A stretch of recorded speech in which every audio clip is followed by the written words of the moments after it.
Welcome to our official YouTube channel of Hasmukh Goswami College of Engineering. I am Professor Jay Bhatt from Mathematics Department. आज हम discuss करने वाले हैं system of linear equations. System of linear equations क्या होता है? A system of m linear equations. There are m linear equations. Equations that means equality sign is there. Equality sign आपके होना चाहिए. Then that is called the equation. So अगर आपको m linear equations अगर आपको दे रखे हैं in this way, a11 into x1 plus a12 into x2 plus up to a1n into xn is equal to b1.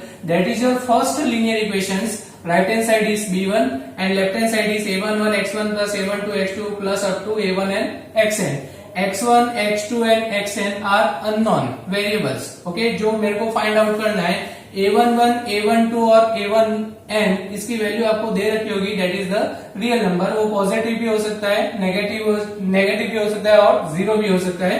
Similarly second row के अंदर a21 x1 plus a22 x2 plus up to a2n xn is equal to b2.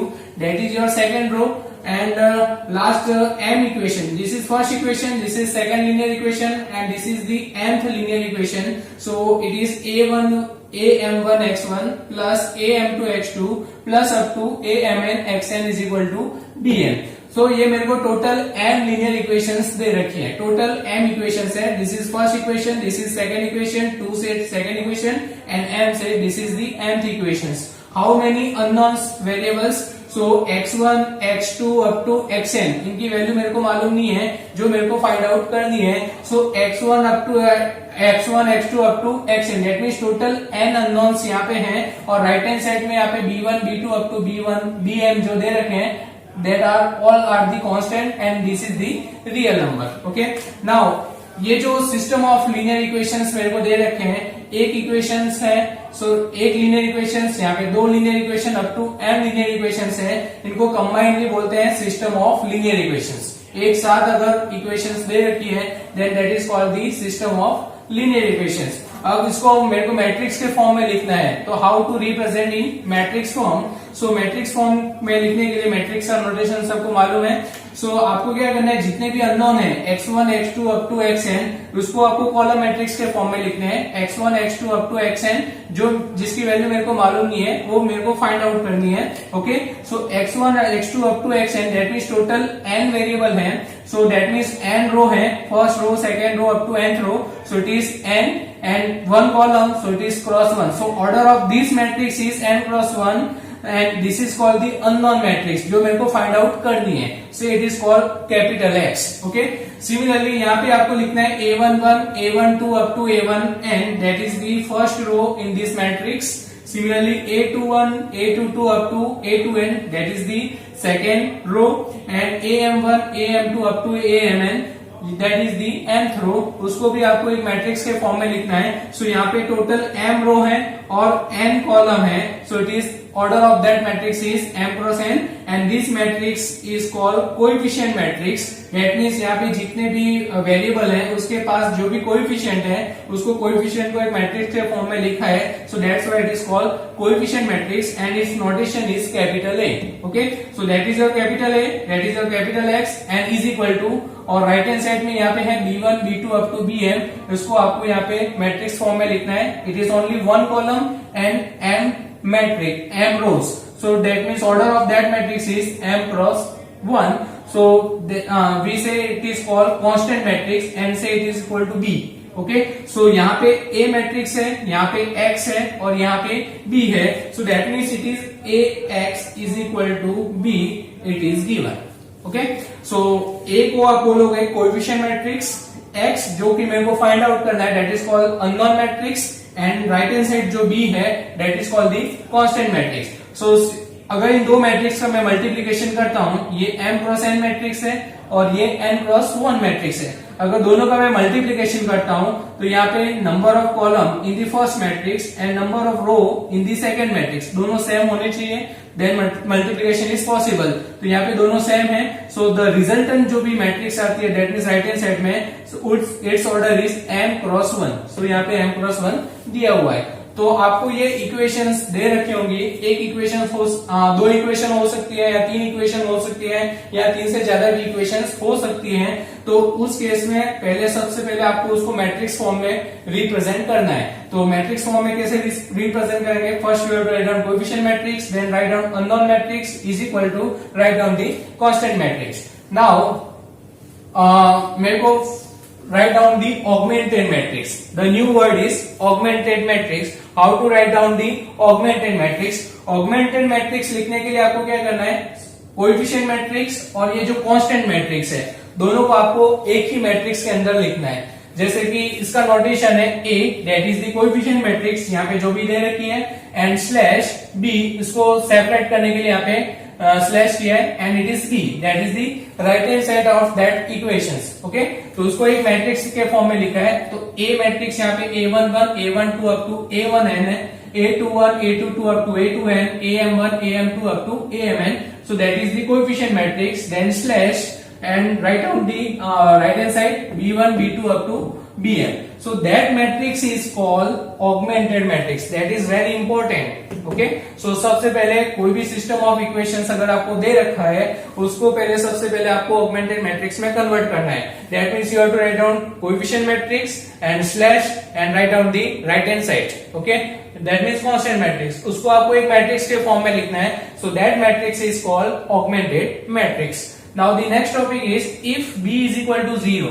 B is equal to 0 that means ये जो notation है right hand side, इसको हमने बोला है B. Okay, अगर B की वैल्यू 0 है, इसका मतलब क्या होता है?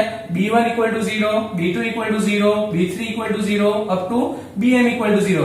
दैट मीन्स ये जो भी इक्वेशंस दे रखी हैं, अगर उसकी राइट हैंड साइड सारी 0 है, if B equal to 0 that means the right hand side of constant of above system B1, B2 up to Bm all are 0, then the system is called homogeneous system.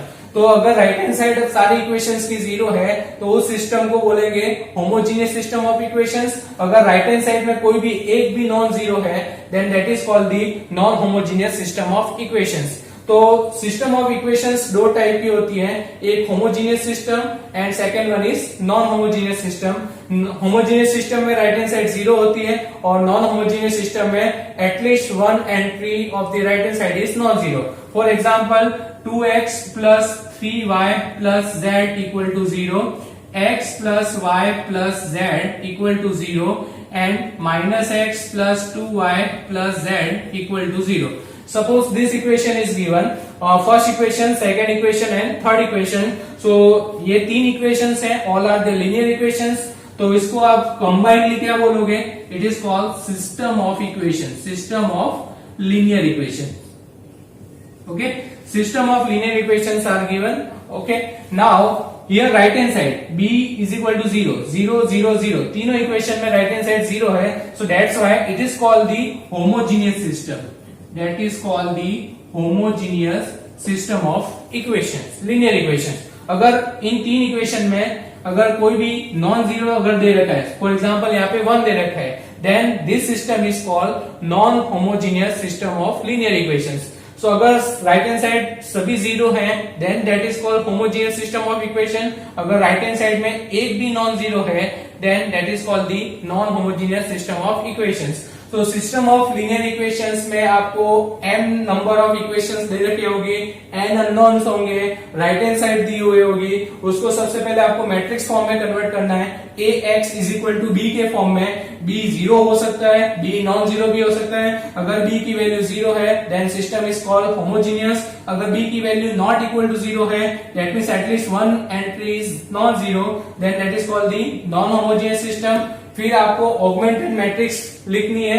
उसमें सबसे पहले आप लिखोगे coefficient matrix and slash and right down the constant matrix, that means right hand side of the equations. फिर augmented matrix लिखने के बाद फिर आप सिस्टम को सॉल्व करके x1, x2 और xn की वैल्यू फाइंड आउट कर सकते हो. ओके, तो ये तो हुआ सिस्टम ऑफ लीनियर इक्वेशंस क्या होता है. ओके, अब सिस्टम ऑफ लीनियर इक्वेशन अगर आपको दे रखी है, तो उसको सॉल्व करने की मेथड्स क्या है. Okay, so we have to discuss method to solve system of linear equations. तो यहाँ पे दो टाइप की मेथड है जो कि आपके सिलेबस में है. So discuss about these two methods.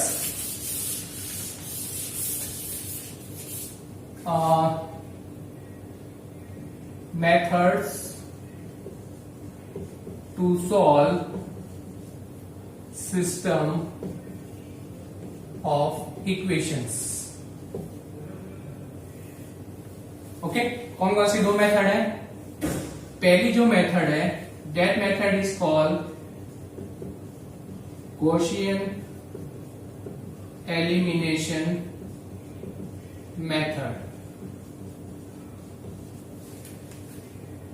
First method is called Gaussian elimination method and second method is called Gauss-Jordan method.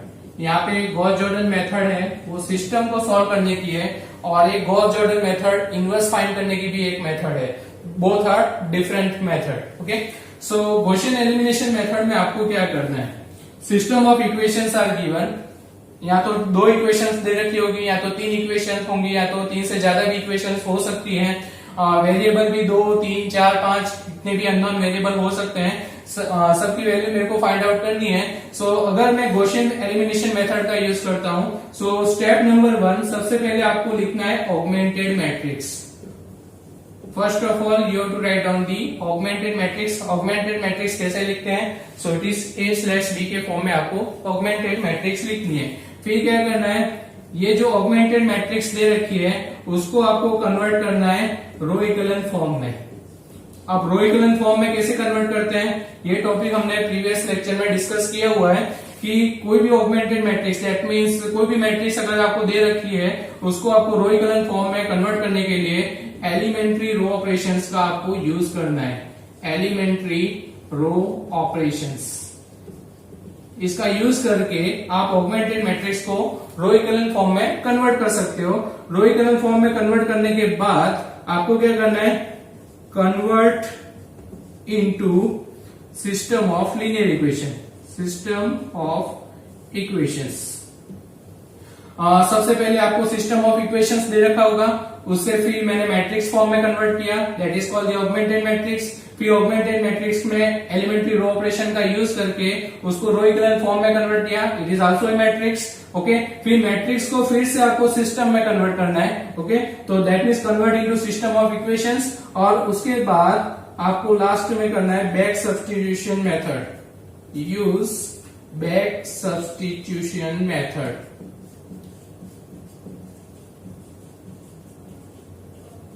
फिर लास्ट में आपको यूज करना है बैक सब्स्टिट्यूशन मेथड. इसका मीनिंग क्या होता है? नीचे की जो वैल्यू है, फॉर एग्जांपल यहाँ पे x plus y plus z equal to 1 दे रखा है, y plus z equal to 0 दे रखा है और यहाँ पे z इक्वल टू 0 दे रखा है. तो बैक सब्स्टिट्यूशन का मेथड का मीनिंग क्या होता है? यहाँ पे z की वैल्यू 0 है, उसको आपको इस इक्वेशन के अंदर रखना है. तो z की वैल्यू अगर मैं यहाँ पे 0 सब्स्टिट्यूट करता हूं तो y plus 0 is equal to 0, so that means y equal to 0. तो यहाँ पे हो गई y की वैल्यू 0. अब y की वैल्यू और z की वैल्यू आपको यहाँ पे रखनी है. तो y is 0, z is 0, so what is the value of x? x is equal to 1. So these are the values, x equal to 1, y equal to 0 and z equal to 0.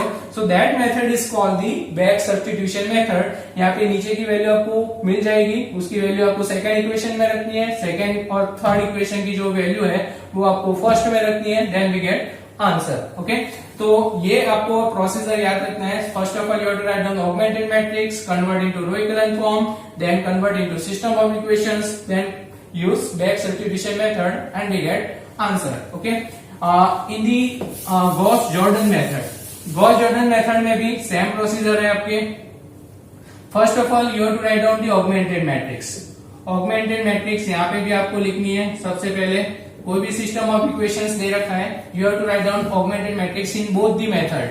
Gauss elimination method और Gauss Jordan method दोनों में starting आपको augmented matrix से करनी है. Okay, then convert into reduce row equivalent form. Reduce row equivalent form, that is important. Row operations का आपको यहाँ पे भी यूज करना है. रो ऑपरेशंस का यूज करके ऑगमेंटेड मैट्रिक्स को आपको कन्वर्ट करना है यहाँ पे रिड्यूस रो इक्विवेलेंट फॉर्म में, और in Gauss elimination method augmented matrix को कन्वर्ट करना है रो इक्विवेलेंट फॉर्म में. तो रिड्यूस रो इक्विवेलेंट फॉर्म में कन्वर्ट करने के लिए सबसे पहले ऑगमेंटेड मैट्रिक्स को रो इक्विवेलेंट फॉर्म में तो कन्वर्ट करना है, उसके बाद लीडिंग वन के ऊपर की जितनी भी एंट्री है उन सबको जीरो करना है. So then we get reduce row equivalent form. So augmented matrix से आप रिड्यूस रो इक्विवेलेंट फॉर्म में कन्वर्ट करेंगे. Then again convert into system of equations. फिर सिस्टम ऑफ इक्वेशन के फॉर्म में आपको फिर से लिखना है. जैसे कि यहाँ पे रो इक्विवेलेंट फॉर्म आ गया, उसको फिर से कन्वर्ट सिस्टम ऑफ इक्वेशंस में लिखना है. देन यूज यहाँ पे बैक सब्स्टिट्यूशन मेथड यूज करना है. यहाँ पे कोई भी आपको यूज नहीं करना है, कोई भी मेथड यूज नहीं करना है. Then directly we get the solution. Convert into system of equations. जैसे भी सिस्टम को आप कन्वर्ट करोगे then we get the solution. Okay, so procedure दोनों में सेम ही है. सबसे पहले आपको ऑगमेंटेड मैट्रिक्स लिखनी है, फिर ऑगमेंटेड मैट्रिक्स में रो ऑपरेशंस का यूज करना है. इस मेथड में आपको रो इक्विवेलेंट फॉर्म में कन्वर्ट करना है और इस मेथड में आपको रिड्यूस रो इक्विवेलेंट फॉर्म में कन्वर्ट करना है. उसके बाद कन्वर्ट हो जाए, उसके बाद उसको फिर से सिस्टम ऑफ इक्वेशन के फॉर्म में कन्वर्ट करना है. ओके, मैट्रिक्स को अगेन सिस्टम ऑफ इक्वेशन में कन्वर्ट करना है. यहाँ पे भी मैट्रिक्स को सिस्टम ऑफ इक्वेशन में कन्वर्ट करना है. इसके बाद यहाँ पे डायरेक्टली आंसर मिल जाएगा, बट यहाँ पे आपको बैक सब्स्टिट्यूशन मेथड का यूज करना है. That is the difference between Gauss Jordan and Gauss elimination method. So यहाँ पे रो इक्विवेलेंट है और यहाँ पे रिड्यूस रो इक्विवेलेंट है. ये आपको पॉइंट याद रखना है. ठीक है. After solving system of linear equation we get solution, different types of solutions. Okay, so how many types of solutions we get? So we have to discuss in the next topic, that is the types of solutions. Solutions कितने types के होते हैं? अगर आप system of equation अगर मेरे को दे रखा है, उसको आप सॉल्व करते हो by using either Gaussian elimination method और गॉस जॉर्डन मेथड, तो उससे मेरे को सॉल्यूशन मिलेगा. तो वो सॉल्यूशन तीन टाइप के होते हैं. First one is unique solution. Unique solution का मीनिंग क्या होता है? केवल एक ही वैल्यू मिलती है. x की एक ही वैल्यू आएगी, y की भी एक ही वैल्यू आएगी और z की भी एक ही वैल्यू आएगी. सो that is called the unique solution. Second solution is infinite solution. Infinite solution का मीनिंग क्या होता है? किसी सिस्टम को अगर आप सॉल्व करते हो तो x, y, z की एक से ज्यादा वैल्यू आपको मिल सकती है. ओके, एक से ज्यादा सॉल्यूशन हो सकते हैं. In this case we say it is called infinite solution. And third possibility is no solution. No solution meaning कोई इक्वेशंस और सिस्टम ऑफ इक्वेशंस अगर दे रखी है तो उसमें x, y और z की ऐसी कोई भी वैल्यू नहीं होगी जो तीनों इक्वेशन को एक साथ सेटिस्फाई करे. Then in this case it is called no solution.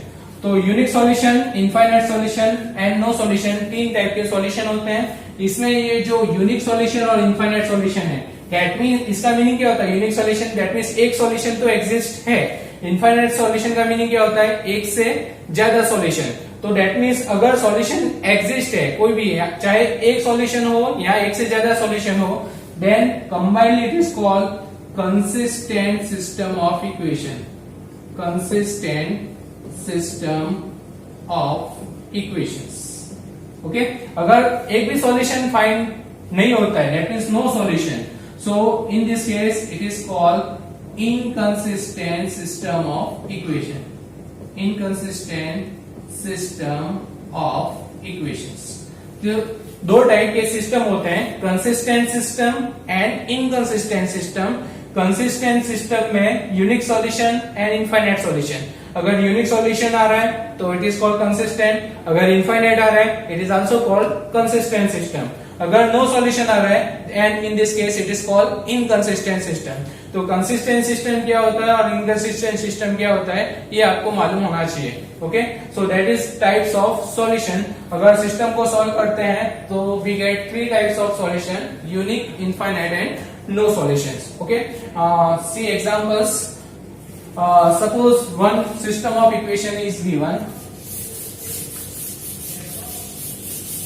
Here write down examples and check that it is unique solution, infinite solution or no solution. Not solved properly. Suppose first equation is x plus y plus z. It is equal to 9. First equation is given. then 2x plus 4y minus 3z. It is equal to 1. That is the second linear equation. And third equation is 3x plus 6y minus 5z equal to 0. Okay, so this is the third equation. First equation is given, second equation is given, third equation is given. यहाँ पे a11 की value क्या है? 1 है. a11 equal to 1. a12 की value भी 1 है. a13 की वैल्यू 2 है and it is equal to b1. b1 equal to 9. Similarly, a21 that is 2, a22 that is 4, a23 minus 3 and b2 is equal to 1. Similarly, a31 it is 3, a32 6 and a33 it is equal to minus 5 and b3 is equal to 0. So मेरे को ये तीन equation दे रखी हैं, तीनों equation अलग अलग हैं, लीनियर इक्वेशन है, बट कंबाइंडली इसको क्या बोलते हैं? System of linear equation. System of linear equations. तीन इक्वेशंस हैं बट कंबाइंडली इसको बोलेंगे सिस्टम ऑफ लीनियर इक्वेशंस. अब यहाँ पे राइट हैंड साइड में क्या है? 9, 1 एंड 0. इज इट होमोजीनियस और नॉन होमोजीनियस? ओके, सबसे पहले आपको फाइंड आउट करना है कि ये होमोजीनियस सिस्टम है या non homogeneous system. Homogeneous system में क्या होता है? जितनी भी इक्वेशंस दे रखी हैं उसका राइट हैंड साइड सारे क्या होने चाहिए? 0 होने चाहिए. बट यहाँ पे ऐसा नहीं है. लास्ट इक्वेशन में 0 है but first and second equation में नॉन 0 है. So that means it is called non homogeneous system of linear equation. Okay, so that is called non homogeneous system of linear equation. तो इस system को solve करने की दो method है, Gauss elimination method और दूसरी मेथड है गॉस जॉर्डन मेथड. आप दो मेथड में से कोई भी मेथड का यूज कर सकते हो. ओके, उसके लिए सबसे पहले आपको ऑगमेंटेड मैट्रिक्स लिखना होता है. ऑगमेंटेड मैट्रिक्स कैसे लिखते हैं पहले यहाँ पे मैं बता देता हूँ. ऑगमेंटेड मैट्रिक्स लिखने का मेथड है a/b. That is the notation of augmented matrix. तो सबसे पहले यहाँ पे जितने भी कोएफिशिएंट है, x का कोएफिशिएंट यहाँ पे क्या है? 1. फिर यहाँ पे y का कोएफिशिएंट 1, z का कोएफिशिएंट 2. ओके, सिमिलरली x का कोएफिशिएंट 2, y का कोएफिशिएंट 4, यहाँ पे z का कोएफिशिएंट -3. सिमिलरली यहाँ पे 3, 6 एंड -5. तो ये जो मैट्रिक्स है that is called A, that is coefficient matrix. Okay, और यहाँ पे क्या लिखना है? B, that means right hand side. Right hand side क्या है? यहाँ पे 9, 1 एंड 0. फिर इसको एक मैट्रिक्स के फॉर्म में लिखना है. So that matrix is called augmented matrix. अब ये जो मैट्रिक्स दे रखी है न तो रो इक्विवेलेंट फॉर्म में है और न ही रिड्यूस रो इक्विवेलेंट फॉर्म में है. तो अगर मैं गॉस एलिमिनेशन मेथड का यूज करता हूं तो इस मैट्रिक्स को आपको रो इक्विवेलेंट फॉर्म में कन्वर्ट करना है by using elementary row operations. Okay, और अगर गॉस जॉर्डन मेथड का यूज करना है तो आपको ऑगमेंटेड मैट्रिक्स को रिड्यूस रो इक्विवेलेंट फॉर्म में कन्वर्ट करना है. That is the difference between this two method. Okay, तो यहाँ पे अभी मैं सॉल्व नहीं कर रहा हूं डायरेक्टली. ओके, एग्जाम्पल हम नेक्स्ट लेक्चर में डिस्कस करेंगे. तो यहाँ after solving here we get this solution x equal to 1, y equal to 2 and z equal to 3. ये आपको सॉल्यूशन मिलेगा. अब सॉल्यूशन का मीनिंग क्या होता है? What is meaning of solution?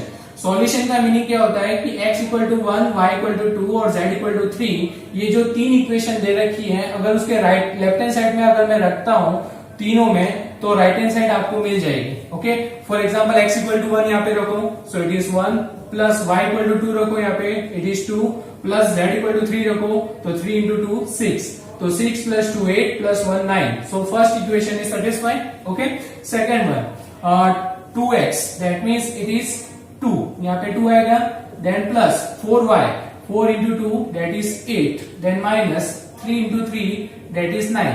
सो यहाँ पे प्लस के दो हैं, 8 plus 2 10, 10 minus 9 it is 1. So second equation is also satisfied. Okay, similarly third equation में 3x, that means 3 into 1 3, plus 6 into y, that is 12, then minus as it is 5 into z, 5 into 3, that is 15. So यहाँ पे 12 plus 3 कितना होता है? 15, and 15 minus 15 क्या होता है? 0. That equation is also satisfied. तो यहाँ पे x, y, z की वैल्यू आप लेफ्ट हैंड साइड में रखोगे and if we get right hand side then your answer is correct. Okay, so that is called the solution. That means ये जो भी आपके सॉल्यूशन है वो इन तीनों इक्वेशन को एक साथ सेटिस्फाई करता है, then it is called the solution. अगर इस एक्स वाई जेड की वैल्यू यहाँ पे दो इक्वेशन को सेटिस्फाई करता है और तीसरी इक्वेशन को अगर सेटिस्फाई नहीं करे, then that is not called a solution. तो ये आपका सॉल्यूशन नहीं होगा। ओके, तो ये हो गया आपके x equal to 1, y equal to 2 और z equal to 3। So that is called the unique solution. Unique solution आपको मिला, तो ये जो होता है पूरा एक set, that is called one solution. एक सॉल्यूशन में x equal to 1, y equal to 2 और z इक्वल टू 3, ये आपका एक सॉल्यूशन हो गया। So that is called the unique solution. So that means this system is called consistent system of linear equation. Okay, non homogeneous system है, उसका solution किया, we get x equal to 1, y equal to 2, z equal to 3। So that is called unique solution. But unique solution आता है, then it is called the consistent system of equations. That means मेरे को जो भी non homogeneous system दे रखा है, it is a consistent. तो यहाँ पे आप एक वर्ड और यूज कर सकते हो, consistent system. Okay, one more example. So it is the example of unique solution. Now say another example, x plus 2y plus z, it is equal to 8. That is the first linear equation. Okay, then 2x plus 3y plus z, and it is equal to 30, and x plus y, and it is equal to 5. ये तीन equations मेरे को दे रखे हैं और तीन variable हैं x, y, z, जिसकी वैल्यू मेरे को फाइंड आउट करनी है। x, y, z की जगह पे x1, x2, x3 भी हो सकता है, x, y, z की जगह पे a, b, c भी हो सकता है। ओके, तो वेरिएबल आपके कुछ भी हो सकते हैं, बट मेथड आपके चेंज नहीं होगा। यहाँ पे भी राइट हैंड साइड जो भी है नॉन जीरो है। So that means this system is called non homogeneous system of linear equations. सबसे पहले होमोजीनियस और नॉन होमोजीनियस में डिफरेंस आपको मालूम होना चाहिए। राइट हैंड साइड अगर जीरो है तो होमोजीनियस, अगर राइट हैंड साइड जीरो नहीं है तो that means it is non homogeneous system. Okay, now we have to find out x, y, z। उसके लिए सबसे पहले इस फॉर्म में आपको ऑगमेंटेड मैट्रिक्स लिखना है, फिर आपको उसको रो इक्विवेलेंट या रेडियस रो इक्विवेलेंट फॉर्म में कन्वर्ट करना है। Okay, by using elementary row operations. Okay, so at the last we get solution x, y and z. So after solving this, we get x is equal to t plus 2 and y is equal to 3 minus t and z is equal to t, and it is t belongs to r. R that means it is a real number. तो इसको solve करने पे मेरे को ये answer मिलेगा। Okay, by Gauss Jordan method और Gauss elimination method. तो ये सॉल्यूशन कैसे आता है वो हम नेक्स्ट लेक्चर में डिस्कस करेंगे। Okay, so x is equal to t plus 2, y is equal to 3 minus t and z equal to t. अगर मैं t की वैल्यू 0 रखता हूँ, if t is equal to 0, because t is any real number, कोई भी value आप रख सकते हो। अगर t की वैल्यू 0 है तो क्या होगा, x is equal to 2, y is equal to 3 and z is equal to 0। तो ये हुआ एक सॉल्यूशन। अगर t की वैल्यू मैं 0 रखता हूं तो we get one solution, x is equal to t, y is equal to 3 and z equal to 0। ये जो वैल्यू है वो इन तीनों इक्वेशन को एक साथ सेटिस्फाई करेगा। आप चेक कर सकते हो, इसको आप लेफ्ट हैंड साइड में रखो x, y, z की वैल्यू तीनों इक्वेशन में, तो आपको राइट हैंड साइड ऑटोमेटिक मिल जाएंगी। So that's why it is called first solution. अगर मैं t की वैल्यू चेंज करता हूं, if t is equal to 1, okay, तो what we get second solution, 1 plus 2 that is 3, y is equal to 3 minus 1, it is 2 and z is equal to 1. So that is your second solution. अगर आप x equal to 3, y is equal to 2 और z equal to 1 यहाँ पे left hand side में रखते हो तीनों equation में, then we get again right hand side. Okay, so it is also a solution of this system of equation. तो ये तो हुआ पहला सॉल्यूशन, ये हुआ दूसरा सॉल्यूशन। आप तीसरा सॉल्यूशन भी फाइंड कर सकते हो। t की जगह पे आप 2 रखो, तो x is equal to 2 plus 2 that is 4, y is equal to 3 minus 2 that is 1 and z is equal to 2। ये हो गया आपके तीसरा सॉल्यूशन। तो यहाँ पे t क्या है, it is any real number. तो रियल नंबर तो इन्फाइनेटली मैनी होते हैं। आप t की जगह पे 3 रखो, 4 रखो, -1 रखो, 1/2 रखो। ओके, तो कुछ भी वैल्यू रखो यहाँ पे, we get different solution, we get different value of x, y and z। So there are infinitely many solution. तो यहाँ पे आपको इन्फाइनेटली मैनी सॉल्यूशंस मिलेंगे। That is called infinitely many solutions. So infinitely many solutions, that means system is called consistent solution. तो आपको एक at least एक solution तो आपको मिल रहा है, so that means it is called consistent system. तो ये एग्जांपल हो गया आपके इनफिनिटली मेनी सॉल्यूशन का। तो उसका जो भी आंसर आता है वो टी के फॉर्म में आता है। T is called parameter, it is called parameter. Parameter का मीनिंग क्या होता है, इसकी वैल्यू आप चेंज कर सकते हो। आर की वैल्यू कोई भी रियल नंबर हो सकता है, पहले टी इक्वल टू 0 रखो, 1 रखो, 2 रखो, 3 रखो, we get different solutions. So that's why it is called the infinitely many solution. और यूनिक सॉल्यूशन में केवल आपको एक ही वैल्यू मिलेगी, इसके सिवाय कोई दूसरी वैल्यू नहीं होगी, एंड दूसरा कोई भी सेट नहीं होगा जिसमें एक्स वाई जेड की वैल्यू दे रखी है और लेफ्ट हैंड साइड में रखोगे and we get right hand side. Okay, तो अगर कोई इक्वेशन सेटिस्फाई नहीं हो रही है, फॉर एग्जांपल यहाँ पे x प्लस वाई और 5 की जगह पे अगर मैं यहाँ पे 1 लिख दूं, ओके 5 की जगह पे अगर मैं यहाँ पे 1 लिखता हूं तो ये आपकी सॉल्यूशन नहीं होगा, क्योंकि लास्ट इक्वेशन जो है वो आपकी सेटिस्फाई नहीं होगी, क्योंकि x प्लस वाई क्या होता है, यहाँ पे 3 प्लस 2 5 होता है, बट यहाँ पे 1 दे रखा है। So that means in this case it has no solution.